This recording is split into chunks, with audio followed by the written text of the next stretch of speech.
Fala galera, tudo tranquilo, tudo certo? Aqui é o Wanderson Assetti, do canal Química Tonight. Bem galera, eu vou resolver com vocês nesse vídeo as questões da prova específica da UEPG. São 15 questões, mas eu vou resolver nesse vídeo as 5 primeiras questões da prova específica, tá bom? Esse vestibular foi feito no dia 11 de dezembro de 2022.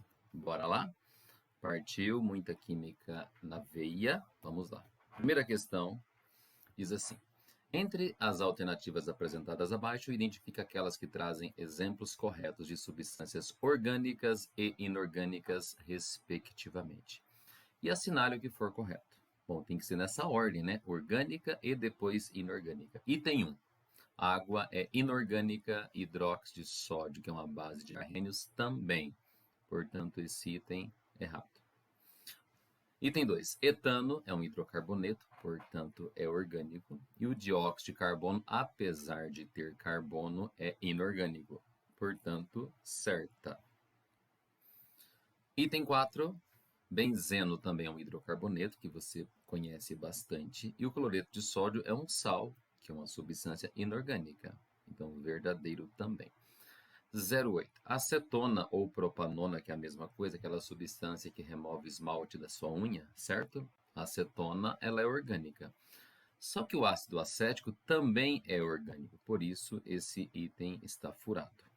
Tudo bem? 16. Ácido carbônico é um ácido inorgânico, mesmo tendo carbono. E o carbonato de cálcio é um sal totalmente inorgânico também. Então, esse item não serve. Então, respostas, itens corretos 04, 02. Essa soma normalmente deve dar 06. Tranquilo? Show de bola. Primeira questão bem tranquila, né? Bora lá? A segunda questão diz assim: com relação à vanilina, molécula responsável pelo sabor característico da baunilha, representada a seguir, assinale o que for correto. Primeiro item, a vanilina é uma molécula inorgânica. Bom, quando você olha para o desenho, você já enxerga de cara um anel aromático, um anel benzênico. E isso só pode ser uma molécula orgânica. Então, errado. A sua cadeia hidrocarboneto, essa palavrinha parece que ela caiu meio de paraquedas aí, certo? Eu até acredito que essa palavrinha nem deveria estar aqui, ó. A sua cadeia carbônica, a sua cadeia pode ser denominada de mista. O que é uma cadeia mista? É aquela cadeia que tem classificação conflitante. Por exemplo, ela é aberta e fechada ao mesmo tempo. Essa cadeia que você está vendo de vanilina, ela tem uma parte fechada? Tem. Mas ela tem uma parte aberta? Também. Então ela tem uma cadeia mista. Pronto. Beleza? No item 04 aparece aquela palavrinha estranha de paraquedas de novo, sua cadeia hidrocarboneto. Eu acredito que seja sua cadeia carbônica, entende? A sua cadeia carbônica é homogênea? Bom, o que você acha? Professor, estou vendo um oxigênio entre carbonos aqui. Então, esse oxigênio é um heteroátomo. Portanto, essa cadeia é heterogênea e não homogênea. Então, esse item, nada a ver. Tudo certo? 08.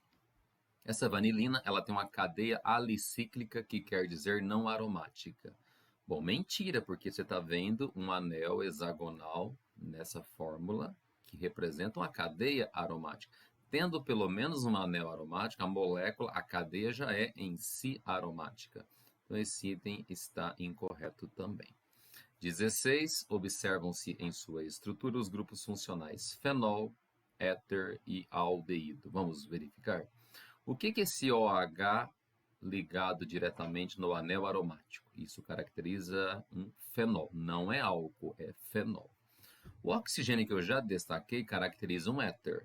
Tudo bem? Mas que outra função você consegue enxergar de repente aqui? Na extremidade superior tem uma dupla O. Não pode esquecer que escondidinho aqui você deve ter um hidrogênio também, só para completar as ligações. E que função orgânica é essa que o Wanderson acabou de destacar aqui? Ah, isso me lembra aldeído.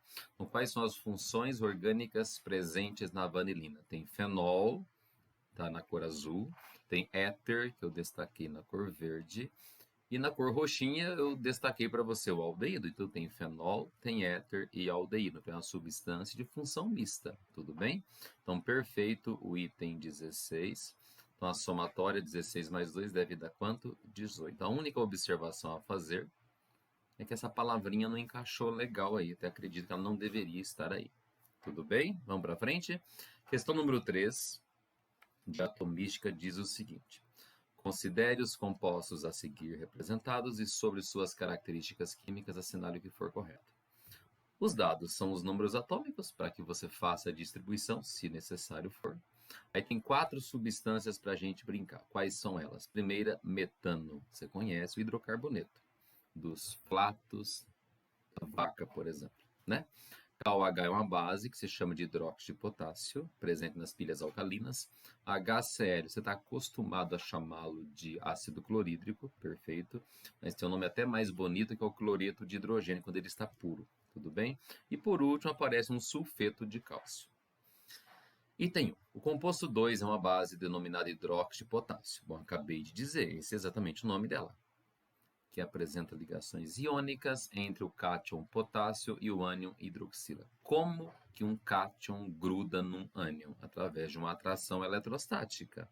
Qual o nome dessa atração eletrostática? Ligação iônica. Portanto, esse item está perfeito. Show de bola. Tudo bem?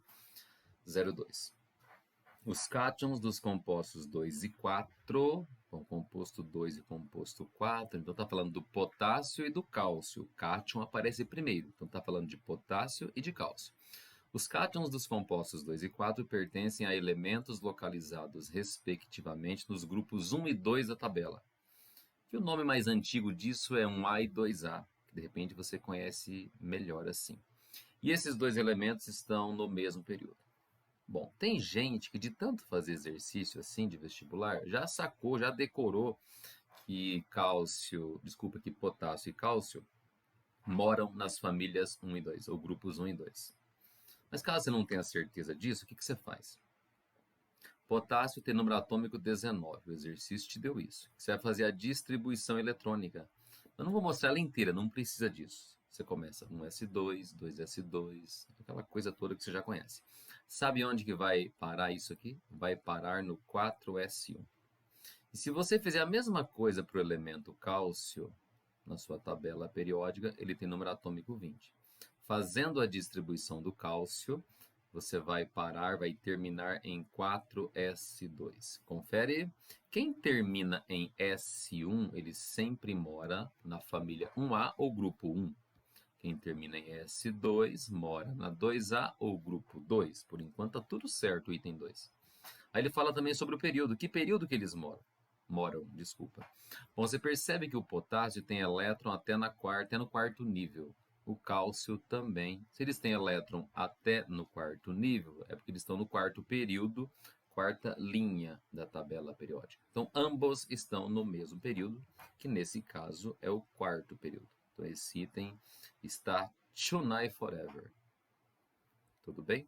04. O composto 4 é um sal inorgânico, já falei isso, inclusive, que contém o ânion monovalente chamado de sulfeto. Tá, isso é verdade ou é mentira? Vamos fazer um rabisco aqui. O composto 4 está representado por fórmula CaS. Confere. Cálcio é um elemento que mora na família 2A, ou grupo 2, portanto, o NOx fixo dele é mais 2. NOx ou carga, que é a mesma coisa. Se o cálcio é mais 2, o enxofre tem que ter uma carga oposta a mais 2. Por quê? Para que a somatória de todos os NOx dê zero. Então, a carga do enxofre é menos 2. Então, ele é um ânion, mas ele é bivalente e não monovalente, como diz o item 04. Certo? 08 diz assim, o composto 3, que é o HCl, ele é um composto molecular. Vamos analisar? O que é um composto molecular? Que ele é formado por ligação covalente. Ligação entre hidrogênio e cloro são elementos que tendem a receber elétrons, ela realmente é covalente. O que esse risco representa? Um par de elétrons que é compartilhado entre os dois. Só que esse par de elétrons não fica exatamente no meio dos dois. Fica mais perto do cloro do que do H. Qual o motivo para isso? O cloro é mais eletronegativo, lembra disso? Então, o par de elétrons está mais próximo do cloro do que do hidrogênio. Então você acaba constituindo dois polos. Essa ligação constitui dois polos, um positivo e um negativo. Portanto, ela é uma ligação covalente polar.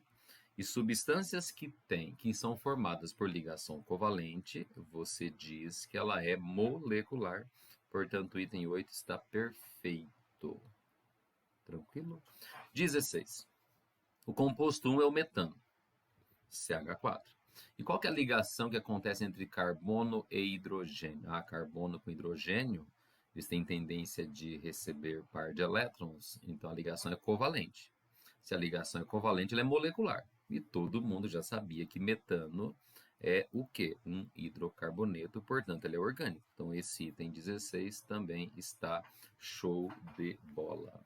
Entendeu? Como apenas a 04 está errada, eu acho que essa soma vai dar 27. Show de bola, vamos para frente, galera. 04, essa é mais profunda, né? As atividades do garimpo são, de maneira geral, impactantes ao meio ambiente e à saúde humana, sob diversos aspectos. Entre os processos com elevada toxicidade empregados no garimpo está a chamada cianetação do ouro, realizada com a adição de NaCN, cianeto de sódio, né, para extração em meio aquoso. Você consegue fazer ouro dissolver em água, o que é meio anormal. Considere a equação balanceada a seguir, que representa o processo. A equação está bonitinha, tem as massas molares tudo pronto, tudo perfeitinho já.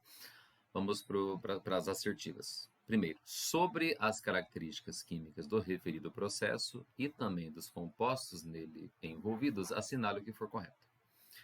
Item 1. A equação indica que o composto formado após a reação entre ouro e cianeto é solúvel em meio aquoso.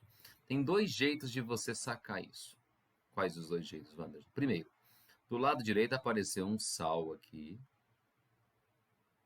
E do lado está escrito aqui. Ele é aquoso, ele já está dissolvido em água. É um indicativo de que ele dissolve em água. Não consegui perceber esse detalhezinho aí. Beleza. Você está vendo na tela um sal de sódio. Qualquer sal de sódio é muito solúvel em água. Ok? Então a equação indica que o composto formado após a reação entre ouro e cianeto, ele é solúvel em água, solúvel em meio aquoso. Perfeito. 2. A reação que ocorre ela é classificada como oxirredução. Bom, para ser chamada de oxirredução tem que ter variação de NOx, na qual o ouro é oxidado em presença de oxigênio, que por sua vez sofre redução. Está dizendo que o ouro vai se oxidar e que o oxigênio vai se reduzir. Vamos fazer por partes aqui. Vou começar pelo ouro primeiro. Certo? O ouro, antes da flecha, ele está na forma de ouro elementar, metálico. Pronto. E quando ele está sozinho, ele é uma substância simples. E qual é o NOx de qualquer átomo em substância simples? 0. Pronto. Onde mais tem ouro? Tem naquela fórmula depois da flecha lá. E que fórmula que é? Você começa com sódio, é um sal duplo que tem sódio e ouro ao mesmo tempo, percebeu? NaAU. Aí tem um cianeto duas vezes aí. CN você chama de cianeto, é um derivado do cianídrico. E agora eu preciso calcular o NOx desse ouro. Tudo bem? Vamos lá. O sódio, esse é bem fácil. Ele mora na família 1A, não tem nenhum segredo. O NOx dele é mais 1. O cianeto, esse conjuntinho que está dentro do parênteses, tem carga menos 1. Como é que a gente sabe disso? Porque ele é derivado do ácido cianídrico, cuja fórmula é HCN. Então, se você remove esse único hidrogênio que o ácido tem, você produz um ânion monovalente, que é o cianeto, com carga menos 1. Vou apagar o rascunho, tá? Pronto. Beleza? Mas está faltando a carga do ouro. Vamos fazer uma continha? Você tem dois cianetos. Carga menos 1 cada um. 2 vezes menos 1 dá menos 2. Com mais 1 do sódio, já deu menos 1. Então, o ouro tem que ser um número que faça essa conta zerar. Então, que número que falta? Qual é a carga desse ouro? Mais 1. O que eu quero que você entenda? Que o ouro, no início do processo, ele era 0. No final, ele é mais 1. Esse fenômeno se chama oxidação. Por enquanto, esse item está muito bonito. Mas vamos continuar. Tem que achar alguém que reduziu. Está perguntando se é o oxigênio. Ok? Do lado esquerdo da flechinha, você tinha O2, que também é uma substância simples, portanto, o NOx do oxigênio era zero. Do lado direito, você tem, por exemplo, NaOH, que é o hidróxido de sódio. Confere. E aí, quais são os NOx desses elementos? Bom, sódio mora não há, é mais um sempre, certo? Esse grupinho OH é a tal da hidroxila, que tem carga -1, mas dentro da hidroxila você tem um oxigênio com carga -2 e um hidrogênio com carga +1. Resumindo, o oxigênio ele era zero no começo, né, antes da flechinha. No final ele não é mais zero, ele é o quê? Ele é -2, ele reduziu. Pegou? Então você está vendo o ouro se oxidando e o oxigênio se reduzindo. Portanto, esse item está perfeitinho. A reação é de óxido-redução. Ouro oxidou, perdeu elétrons. E o oxigênio reduziu, ou seja, ele recebeu elétron. Tudo bem? 0,4. O ânion cianeto, que eu já falei dele um pouquinho, né? Ele é monovalente. Ué, professor, se ele é -1, é porque ele é monovalente. Perfeito. Ele apresenta ligações covalentes entre átomos de carbono e nitrogênio. Bom, como é que fica o desenho desse cianeto? O desenho bonito dele é assim, ó, C tripla N. Ele é um derivado do HCN que perdeu o H. Então sobra o grupinho cianeto, beleza? E qual é a carga desse grupinho? -1, portanto ele é monovalente. Então o item 04, o que você percebeu? Está perfeito também. Bora, bora? O cianeto de sódio, que é um sal, né? Ele é um cianeto metálico. Bom, se ele é de sódio, ele é metálico. Ele é classificado como iônico. Bom, sais têm caráter predominantemente iônico. Mesmo que dentro do cianeto tenha ligação covalente, mas a ligação entre Na+ e o cianeto menos é uma atração entre duas cargas opostas. Essa ligação é predominantemente iônica. Então, o cianeto de sódio é um cianeto metálico classificado como iônico, como qualquer sal. Perfeito. Beleza? A 16 tem uma pequena continha para a gente fazer. Diz assim, a relação estequiométrica, o que é isso? Receita de bolo. A relação estequiométrica entre os reagentes permite estimar que aproximadamente 8 gramas de ouro reage com um pouco menos de 4 gramas de cianeto. Vamos fazer uma continha aqui? Primeira coisa, olha para a reação. Qual que é a receita? 4 mols de ouro para 8 mols de cianeto. Anderson, 4 para 8 é a mesma coisa que 1 para 2? Perfeito. Isso mesmo. Então, a receita poderia pensar assim. A receitinha seria 1 mol de ouro para 8... Opa, errei, peraí. Não é para 8, não, para 2. 1 mol de ouro para quanto? Para 2 mols de NaCN. Tá claro isso? 4 para 8 é a mesma coisa que 1 para 2. Ok? Vamos converter isso para gramas, que é bem tranquilo, porque o exercício te deu as massas molares. 1 mol de ouro, quanto pesa? Lá no dado do exercício, 197. Então, se você usar 197 gramas de ouro metálico, quanto de cianeto de sódio tem que reagir com isso? 2 mols. Mas quanto pesa o cianeto de sódio? Bom, você vai somar os valores que ele te deu. Sódio Na é 23, carbono é 12, nitrogênio é 14. Somando tudo dá 49. Só que são 2 mols.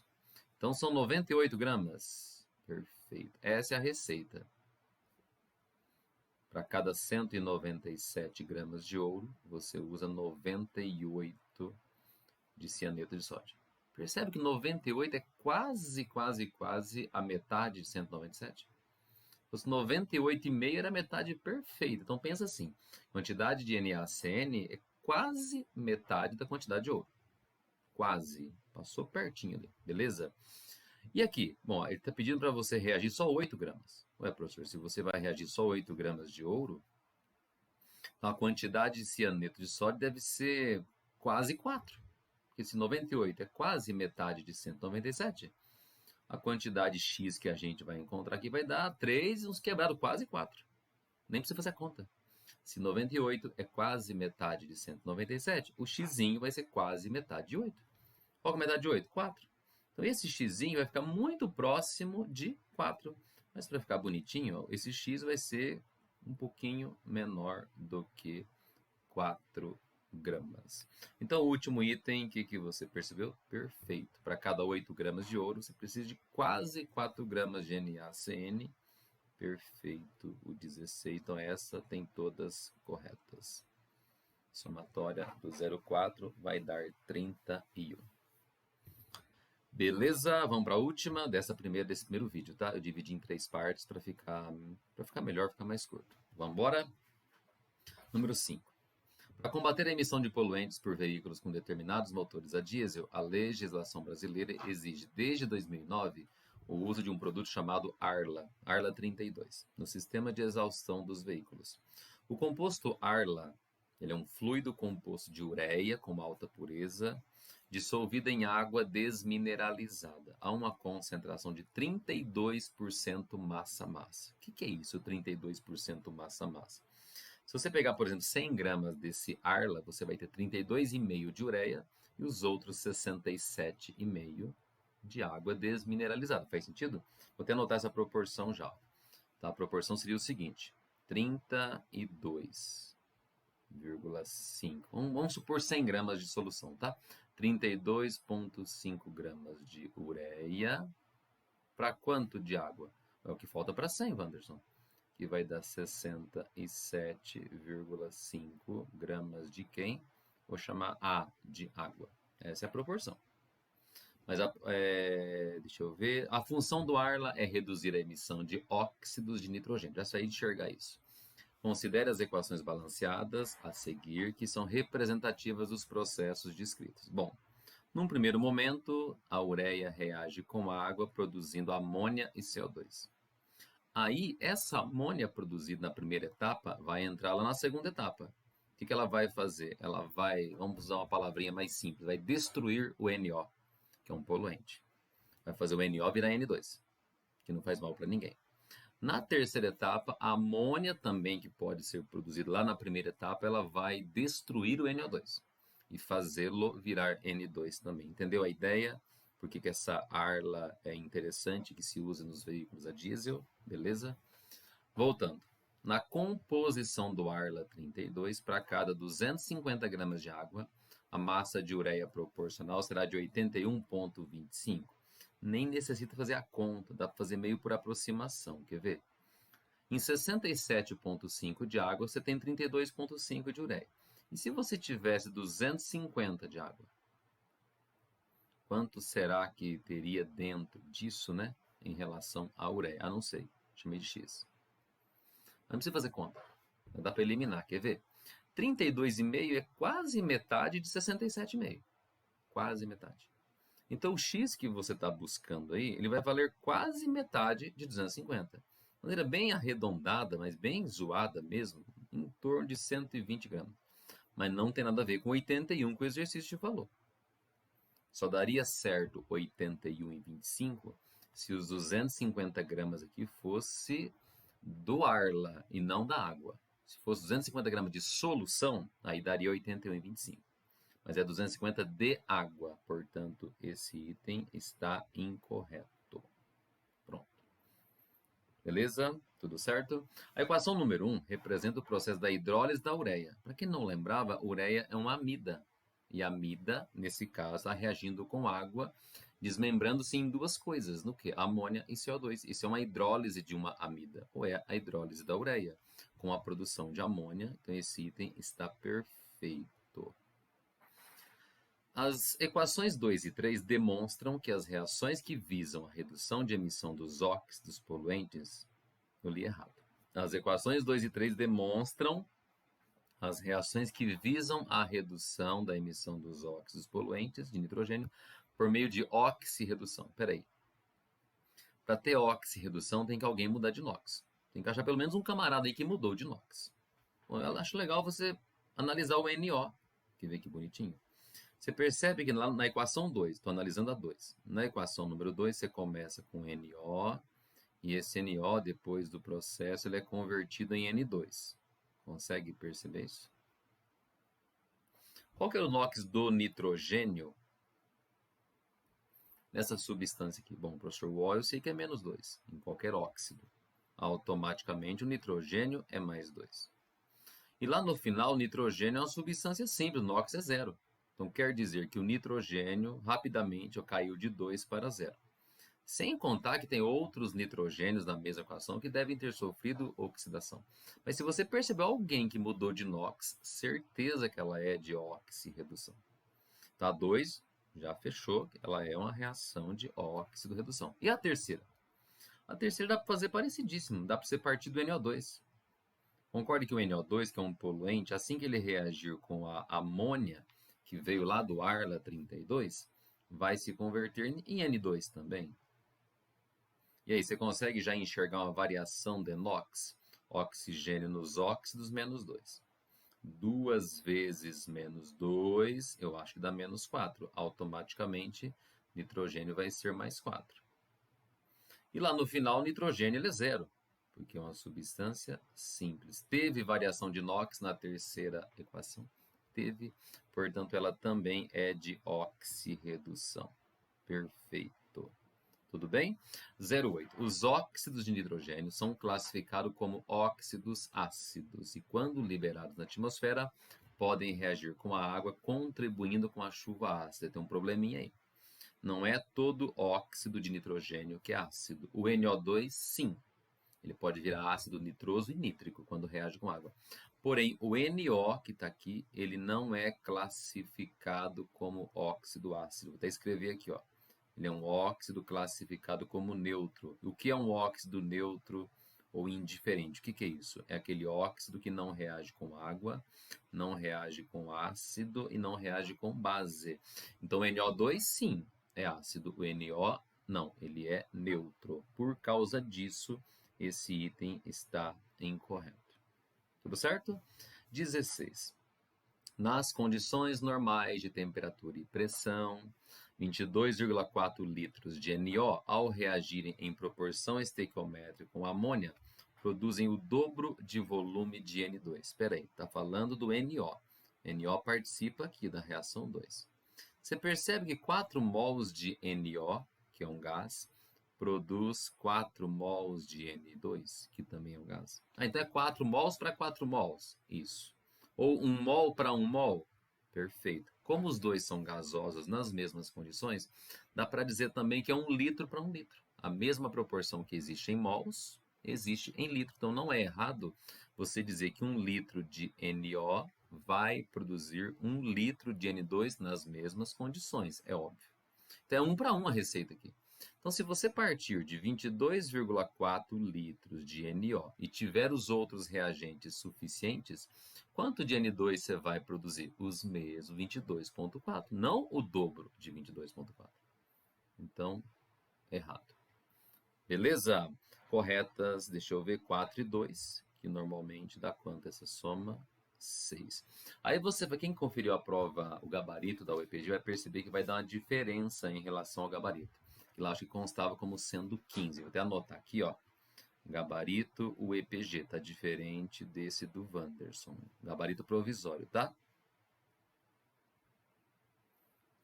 Lá o gabarito consta como 15. Mas só para deixar bem claro, frisar um negócio aqui. O primeiro item não pode estar certo, só estaria certo se aqui fosse 250 gramas de solução. Aí sim. E o item 8 também não está certo, porque NO2 é ácido, mas o NO não é ácido, ele é neutro. Então, por isso deu essa divergência em relação ao gabarito provisório, que depois, de repente, ele deve ser arrumado. Tudo bem? Tranquilo? Galera, encerramos essa primeira parte, as 5 primeiras questões da prova específica da UEPG. Espero muito que você tenha entendido. Tudo bem? Não esqueçam de se inscrever no canal, caso ainda não esteja inscrito. Beleza? Dê um milhão de like aí, compartilhe com quem você puder. Um grande abraço